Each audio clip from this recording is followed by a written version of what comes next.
आती है नहीं ये तो सर अक्सर पेश होती है आपके सामने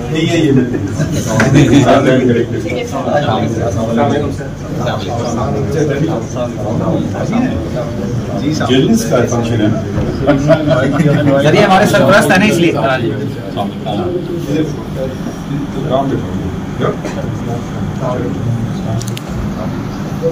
जर्नलिस्ट ऑल्सो हियर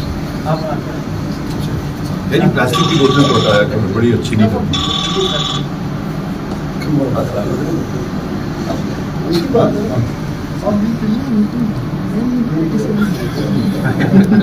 ठीक है यहाँ सीनियरिटी होगी। सबसे सीनियर जर्नलिस्ट कौन है यहाँ?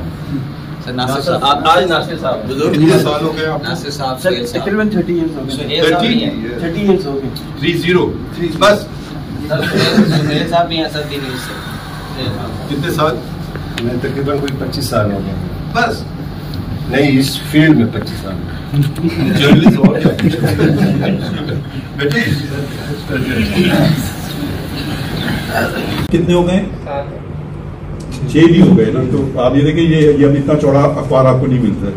ये है 25 दिसंबर 1987 का और ये मेरा कायद एट दी बार, ठीक है ना।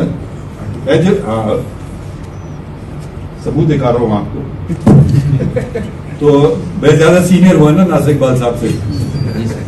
आप कहेंगे एक आर्टिकल लिख के तो क्या हुआ, ये भी होता है ना। नहीं सर आपके सीनियर आर्टिकल सर ये इमरान खान वाली है जिस तरह उन्होंने कहा था मैं सीनियर हूँ ये बात ये सियासी बात बिना मैं आपको बात नहीं करने दूंगा, ये मौका आ जाए।